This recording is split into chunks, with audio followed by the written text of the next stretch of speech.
Hello everyone, कैसे हैं आप सब। स्वागत है आपका मेरे चैनल में जिसका नाम है डेली एंटरटेनमेंट 100% और मेरा नाम है तरुणा रानी राठौर। आशा करूंगी कि आप सब बहुत अच्छे होंगे, मैं भी ठीक हूँ। तो आज की जो वीडियो है आप लोगों के साथ मैं शेयर करूँ उससे पहले कुछ मेरी बातें हैं वो आप लोगों के साथ मैं रखना चाहूँगी, क्योंकि आपको पता है अगर हम किसी भी पॉइंट के ऊपर बात करते हैं तो हमें उसके बारे में पूरी जानकारी होनी चाहिए। भगोड़ी का कहना है कि जो भी चीज़ें हो रही हैं, जैसा भी हो रहा है, लोग मेरा मजाक बना रहे हैं और लोग को यही चाहते हैं, पाकिस्तान वाले यही चाहते हैं। भगोड़ी का कहना है कि पाकिस्तान वाले ये चाहते हैं कि उनके बच्चों को उससे छीन के उसके पिता को दे दिया जाए। तो देखिए, पहली बात तो मैं यहाँ पर कानून को इन्वॉल्व नहीं कर रही हूँ, क्योंकि कानून अपनी तरीके से काम करेगा और ऐसा नहीं है कि उसको बिल्कुल छोड़ा हुआ है। पर हाँ, जब उसको छोड़ दिया गया था तो वो ये सोचती है कि मैं कहीं भी जाऊँगी, कुछ भी होगा तो मेरे ऊपर कोई ध्यान नहीं देगा, कोई मेरी बात को कैसे इधर से उधर लीक कर देगा। तो ये इसकी सोच हुआ करती थी। मैंने आप लोगों के साथ वीडियो शेयर किया था शायद आज से 2 दिन पहले, आप लोगों ने देखा होगा और ढेर सारा आपने उस वीडियो में मुझे प्यार दिया, मेरी बात को समझा, उसके लिए दिल से शुक्रिया। क्योंकि मैं एक माँ हूँ और आप में से बहुत सारी बहनें मेरी इस वीडियो को देख रही होंगी, तो वो भी माँ होंगी। माँ नहीं होंगी तो बहन होंगी, बहन नहीं होंगी तो बेटी होंगी, उनकी माँ होगी, तो इन चीज़ों को वो समझते हैं। मैं यहाँ पर सिंपैथी वाला गेम या कार्ड खेलने नहीं आई हूँ। जो मुझे लगता है वो मैं आप लोगों के साथ अपनी बात, पता है आज आपको, मैं हमेशा से जब भी वीडियो शूट करती थी ना, एक टेक में ही मेरा वीडियो कंप्लीट हो जाता था। पर पता नहीं आज 4 से 5 टेक लेने के बाद भी मैं अपनी लाइन कंप्लीट नहीं कर पा रही हूँ। पता नहीं क्यों, पर शायद इसलिए कि जो बात मैं कहना चाहती हूँ, जो बात मैं आप लोगों के साथ शेयर करना चाहती हूँ, कहीं ना कहीं वो बात पता नहीं मैं क्यों नहीं कह पा रही हूँ। उसका रीज़न क्या है कुछ नहीं पता, पर फिर भी मैं वो बात आप लोगों को जब तक कहूँगी नहीं तो मुझे कैसे पता होगा कि मैं क्या फेस कर रही हूँ, या फिर जो मेरे मन में चल रहा है वो सही है या गलत है। क्योंकि देखिए, अगर हम 10 लोगों के बीच में अपनी बात को रखते हैं ना, तो 10 में से ज़रूरी नहीं है कि 10 के 10 लोग हमें समझेंगे या 10 के 10 लोग हमारी बात से अग्री करेंगे। नहीं, उसमें ऐसा होता है कि कुछ लोग शायद मेरी बात को समझें और कुछ लोग मुझे आइडियाज़ भी दें कि नहीं, आप इस तरीके से बोल सकते थे, आप ये चीज़ें बोल सकते थे। तो ये मेरे माइंड में ना अभी उथल पुथल चल रही है, तो मैं उस चीज़ को क्लियर नहीं कर पा रही हूँ। पर फिर भी मैं आप लोगों के साथ शेयर करूँगी। क्यों? क्योंकि मैं जानना चाहती हूँ कहीं मैं गलत तो नहीं। तो अपनी बात को रखते हैं। हैदर के साथ उसकी साली सीमा की बड़ी बहन रीमा का वीडियो देखा और लाइव जो आई रीमा, और रीमा के लाइव आने के बाद सीमा ने अपनी स्टेटमेंट बिल्कुल चेंज कर दी। उसने ये बोला, मैं नहीं मान सकती कि वो रीमा है। सीमा की खुद की ये कही हुई बात है कि मैं नहीं मान सकती कि वो रीमा है, क्योंकि रीमा सब कुछ जानती है। रीमा यहाँ पर आकर किस प्रेशर में वो झूठ बोल रही है। देखिए, आपकी बहन की शादी हो चुकी है, हैदर से उसका कोई लेना देना नहीं है। एक अपने बच्चों के लिए, क्योंकि आप ही के कहना था ना, एक वीडियो में आपने कहा था, जब तक आपसे आपके भाई नहीं मिले थे, जब से आपके भाई नहीं मिले थे तब तक आपने यही चीज़ें कही थी कि मेरी बहन मेरे बच्चों को बहुत अच्छी तरीके से ख्याल रखती थी। तो जो बहन आपके बच्चों को पहले ख्याल रखती थी, भाई मिलने के बाद, इस वीडियोस को वायरल होने के बाद, आपकी पिटाई कुटाई वाली वीडियोस, आपकी वीडियोस जो वॉइस रिकॉर्डिंग है, उन सब के वायरल होने के बाद वो बहन कैसे गलत हो गई? वो बहन कैसे आपके बारे में नहीं जानती? जब 8 दिन के लिए लप्पू से मिलने के लिए तुम नेपाल आई थी, 8 दिन के लिए लप्पू से मिलने नेपाल आई थी, तब तुम्हारे बच्चे किसने पाले थे? किसके पास थे? बताओ। रीमा के पास छोड़कर आई थी ना, और हैदर को बताया तक नहीं था। कैसे बताती? अगर बताती तो भनक लग जाती। अब लोगों का जो सोचने का तरीका है कि हम मानते हैं कि शायद ये वहाँ से कोई जासूस हो सकती है या फिर कुछ भी हो सकती है, एजेंट हो सकती है, तो XYZ, उसके लिए हमारा कानून काम कर रहा है। यहाँ पर जो हम अभी हाल फिलहाल चीज़ें चल रही हैं, जो आप देखेंगे जब वीडियो खोलते हैं तभी मतलब इसका निकल के आ जाता है बाहर। तो भैया आज इसने ये कर दिया, कल वो हो गया, ये है वो है। और ये बोल रही है कि मैं किसी से डरती नहीं हूँ, मुझे किसी का कोई डर नहीं है, मुझे ऊपर वाले पे भरोसा है। क्योंकि ये हम भी बोलते हैं, अब हिंदू हो या मुस्लिम, मैं यहाँ पे जातिवाद का कार्ड नहीं खेल रही हूँ, क्योंकि ये वो खेलती है, उसका काम है। जो मक्का मदीना पे आप सब जानते हैं, मैं सभी उन मुसलमान भाइयों की रिस्पेक्ट करती हूँ, उन बहन की रिस्पेक्ट करती हूँ जो मुस्लिम कम्युनिटी से आते हैं, क्योंकि सबका अपना अपना मज़हब है, सबकी अपने अपने परमात्मा है। कोई गुरु को पूछता है, कोई गुरु को पूछता है, कोई साईं को पूछता है, कोई राम को पूछता है, कोई अल्लाह को पूछता है। तो मैं सिर्फ इतना कहना चाहूँगी, सबकी अपनी अपने अपने भगवानों में आस्था है। इसने वही चीज़ें की, इसको पता था कि यहाँ पर भारत में हिंदू और मुस्लिम के ऊपर ही कार्ड खेला जाता है, क्योंकि ये एक राजनीति के मुद्दे से भी अगर हम इस चीज़ को देखें ना, तो फिर ये अलग ही लेवल में चला जाएगा। तो मैं उस लेवल में नहीं लेके जाना चाहती हूँ। तो मुझे जो लगता है वो मैं आप लोगों के साथ शेयर कर रही हूँ। इसने मक्का मदीना के लिए भी बोला कि वहाँ पर भोले बाबा थे, या वहाँ पर माता पार्वती है थी, उन चीज़ों को वो सब चीज़ें किया। देखिए, जो भी था, जैसा भी है, अभी सब चीज़ें जैसी चल रही हैं सबको पता है। सरकार आती है, बदलती है, और फिर आती है, फिर नई सरकार आती है, फिर बदलती है। तो ये सरकार का बदल फेर होता रहता है। तो इसमें हम उस चीज़ को नहीं करेंगे, क्योंकि जो हमारा कानून है, जो हमारा संविधान है, वो हमें इस चीज़ की इजाज़त नहीं देता कि हम किसी के भी मज़हब के बारे में, किसी के भी कुरान के बारे में, किसी की भागवत के बारे में, किसी के गीता के बारे में हम कुछ भी बोल दें। नहीं, सब हमारे लिए पूजनीय है, और सबको साथ लेके चलना ही हमारा भारत है। ठीक है ना।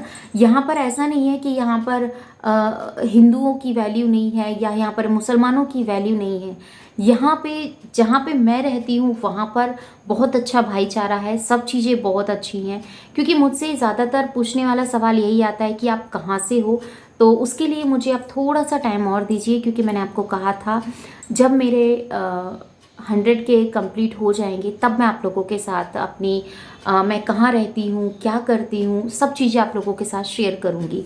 क्योंकि सब चीज़ें मेरे लिए भी आसान नहीं है ना, एकदम से देखो, अपनी प्राइवेसी थोड़ी सी देखनी पड़ती है। मैं बहुत लोगों को बहुत लोग मुझसे एड्रेस पूछते हैं, तो मैं उनको करेक्ट एड्रेस नहीं दे सकती हूँ। तो उसके लिए मैं कान पकड़ के सॉरी बोलती हूँ, क्योंकि मेरी भी एक प्राइवेसी है। तो उन चीज़ों को मैं लेके चलती हूँ। अगर आपको मुझसे कॉन्टैक्ट करना है, अगर आपको मुझसे बात करनी है, मेरे बारे में जानना है कि मैं कहाँ रहती हूँ, कहाँ नहीं रहती हूँ, तो प्लीज़ मुझे लाइव में ना पूछें, मुझसे क्वेश्चन, ये सवाल ना किया जाए, मैं आपसे रिक्वेस्ट करती हूँ।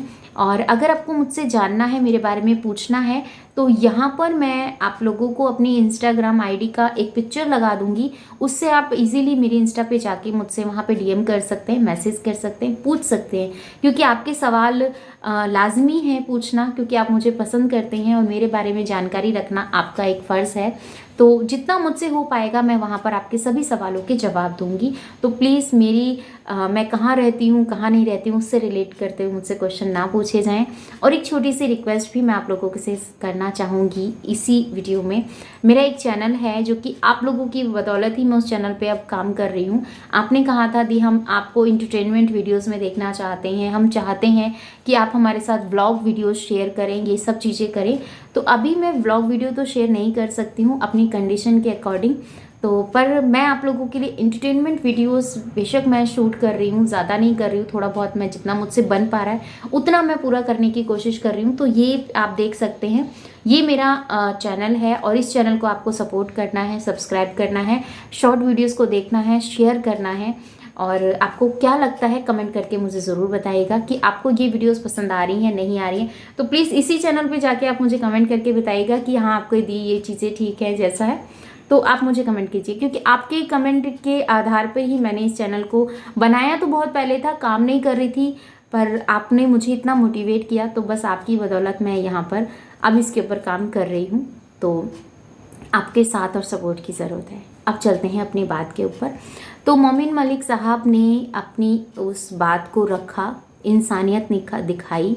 क्योंकि आपको पता है कि हैदर अगर यहाँ आएंगे तो वो मोमिन मलिक साहब की वजह से ही आने वाले हैं। वो पूरा जो प्रोसेस होता है, कानूनी प्रोसेस, क्योंकि वीज़ा मिलना आसान नहीं है, और मोमिन मलिक साहब अपनी जिम्मेदारी पर भारत में हैदर को बुला रहे हैं, क्योंकि जो गवाही है, जो भी चीज़ें होंगी, तो जब तक हैदर नहीं आएगा तब तक कुछ भी प्रूफ नहीं हो सकता है। और रीमा ने भी ये चीज़ें कट टू कट कह दी है, अगर मेरी ज़रूरत पड़ेगी भारत में आने की तो मैं भारत में भी आऊँगी और बताऊँगी कि मेरी बहन की क्या सच्चाई है, क्या नहीं है। और रीमा जब उन बच्चों को देखती है तो उनको वो चीज़ें याद आती है रीमा को कि मेरे जो बच्चे हैं, क्योंकि हैदर अपना बाहर रहता था सऊदी, और सऊदी में वहाँ पे कॉन्ट्रैक्ट साइन होता है 3 साल का, 4 साल का, 5 साल का। तो वो जो कॉन्ट्रैक्ट साइन होना था ना, हैदर ने जो कॉन्ट्रैक्ट साइन किया था वो इसीलिए किया था कि उसके बच्चे एक बेहतर भविष्य उनको मिल सके, वहाँ पे रहना, वहाँ पे काम करना, अपने घर अपने परिवार से दूर रहना। आज उसके ऊपर भगोड़ी आरोप लगाती है कि हैदर रिक्शा चलाता था तो दूसरे की बहन बेटियों को लेके जाता था। लोग हैदर को आके कंप्लेन करते थे कि तेरा घर वाला ये करता है, हमारी बीवी को वहाँ ले जाता है, हमारी बीवी को यहाँ ले जाता है। तो अगर हैदर को शादी नहीं निभानी होती, पहली शादी अगर हैदर को नहीं निभानी होती, तो वो पहली शादी को मतलब जब भगोड़ी से शादी हुई थी तब तक भी उस शादी को वो डिवोर्स में तब्दील नहीं करता। उसने शादी के 1.5 साल बाद डिवोर्स दिया था, ठीक है। जब इसकी 2 बच्चे हो चुके थे तब इसने क्या नाम है इसकी बेटी का, एक तो राज है बेटे का नाम, और जो इसने हिंदू नाम रखे हैं, जो मुसलमानी, क्योंकि यहाँ आएगी सब चीज़ों, बच्चों को पढ़ाना, सब चीज़ें मतलब उनके माइंड में सेट कर दिया है कि बेटा अगर तुमने ये शब्द यहाँ से ऐसे बोला तो बहुत बुरी तरीके से हम फंस जाएंगे, और अगर तुमने कुछ भी गलत बोला तो तुम्हारी मम्मी को कर दिया जाएगा। तो बच्चों को तो भैया माँ चाहिए, क्योंकि बच्चों को माँ नहीं चाहिए, बाप तो है नहीं अभी सिर पे, बाप से तो वो यहाँ से ले आई, तो माँ भी नहीं होगी तो इन बच्चों को तो दरबदर हो जाएगी। यही चीज़ तो हम कह रहे हैं कि 500 रुपये की साइकिल दिलाना, 1000 रुपये की साइकिल दिलाने से प्यार नहीं दिखाई देता। प्यार जब दिखाई देता है जब आपकी ममता उसके अंदर दिखाई देती है। कैमरे के आगे आप अपने बच्चों को साइकिल पे खड़ा कर दो और देखो कि हाँ भैया मेरे बच्चे कितने खुश हैं। लप्पू को एक बार बोला, लप्पू ने ला के दे दिया, तो लप्पू ला कहाँ से रहा है? लप्पू ला कहाँ से रहा है ये भी तो बताओ ना। जो बंदा 10,000 रुपये कमाता है ना, 10,000 में आज के टाइम में घर और बच्चे संभालना बहुत डिफ़िकल्ट है, बहुत ही ज़्यादा डिफ़िकल्ट है। पता है आपको 4-5 हज़ार का तो राशन ही आ जाता है, 3-4 जनों का बता रही हूँ मैं, और उसके घर में तो पूरी फैमिली है। जो मुश्किल से उसके घर का गुजारा चलता था, उसका जो लप्पू का जो बाप है वो पेड़ पौधों बेचने का काम करता था, कभी 200 कभी 500, कुछ इस तरीके से उसकी रोज़मर्रा की लाइफ चल रही थी। तो वो लेके आता था, तब उनके घर में खाना गुजर बसर हुआ करता था। तो अब भगोड़ी के आने के बाद जो इनका घर गिरवी रखा हुआ था, उस घर को भी भगोड़ी ने छुड़वाया, जिससे क्योंकि घर छूटेगा तभी तो बनेगा। तो उसने उसमें यूट्यूब से उसने हेल्प मांगी कि मेरी हेल्प कीजिए, मुझे आप लोगों की हेल्प की ज़रूरत है। और हमारे भारतीयों ने उसकी हेल्प भी की। कुछ ऐसे भाई थे जिन्होंने बहुत ही ज़्यादा हद में हेल्प की, उनको भी आज जूते लात चप्पल पड़ रहे हैं, उनकी इज्जत की धज्जियाँ उड़ा रखी है इसने, क्योंकि उनको ब्लैकमेल करती है, अगर तुमने ये नहीं किया तो मैं ऐसे कर दूंगी, मैं वैसे कर दूंगी। तो ये सिंपैथी कार्ड खेलना बहुत अच्छी तरीके से जानती है। इंसान की क्या कमज़ोरी है उसको पकड़ के बहुत अच्छी तरीके से उन चीज़ों को समझती है कि इसकी इस कमज़ोरी को पकड़ेंगे और इसके ऊपर काम करेंगे, वो चीज़ें ये करती है। और बच्चे इसके घर में नहीं सोते हैं, पड़ोसियों के घर में जाके सोते हैं। आज के टाइम में तो ना बाप के साथ बेटी को सुलाने का भी धर्म नहीं है। अगर मैं गलत बोल रही हूँ तो आप मुझे बताइए। ये तो पड़ोस के घरों में अपनी बच्चियों को सुलाती है। 2 बेटी और 1 बेटे को पड़ोसों के घर में सुलाती है, चाहे चमची चाची के यहाँ सुलाती हो, चाहे बगल में किसी के यहाँ भी सुलाती हो, क्योंकि जो इसकी करतूतें हैं उस हिसाब से वो सब चीज़ें नहीं हो पा रही, ठीक है ना। तो छोटी वाली बेटी ज़्यादा ही छोटी है तो वो छोड़ नहीं सकती है, वो इसकी एक मजबूरी है बस, और क्या कह सकते हैं। और यहाँ पर जो चीज़ें ये बोलती है कि मेरे बच्चों का फ्यूचर मेरे से ज़्यादा कौन जानेगा, तो पहली चीज़ तो तुमने ये साबित कर दी जब तुम भारत में आई कि तुम अपने बच्चों का फ्यूचर ही नहीं चाहती थी।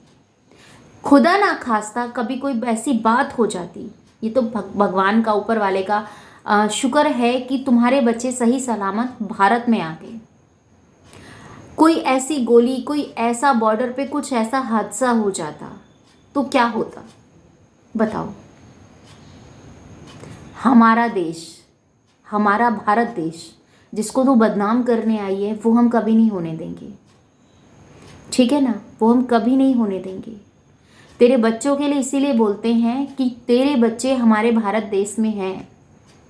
अगर उसको कल भी कुछ होता है या भगवान ना करे कभी कुछ हो, हम तो कहें जैसे आए हैं ऐसे सही सलामत अपने पाकिस्तान पहुंच जाए, अपने बाप के पास पहुंच जाए, क्योंकि वो बच्चे जानते हैं। अब बच्चे मैच्योर होने लगे, समझने लगे हैं कि हमें कितना धमकाया जाता है, कितना डराया जाता है। अब भी अगर हम डरेंगे सहमेंगे।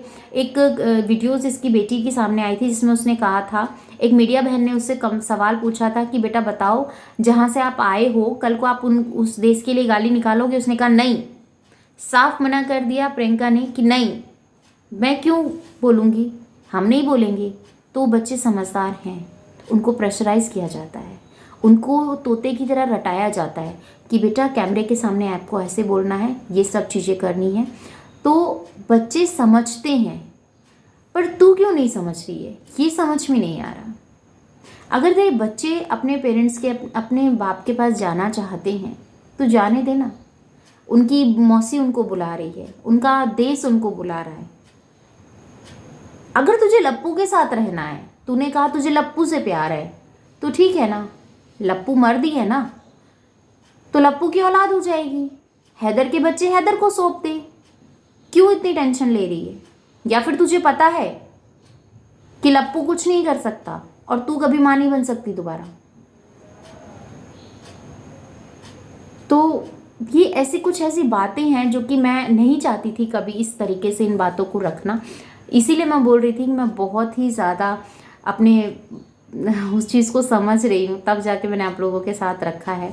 अब आपको क्या लगता है कमेंट में मुझे ज़रूर बताइएगा, क्योंकि कभी इस तरीके की मैंने लैंग्वेज यूज़ नहीं की है, क्योंकि ये पर एक औरत हूँ और एक माँ हूँ, तो उसके नाते मुझे ये सब चीज़ें बोलनी पड़ी।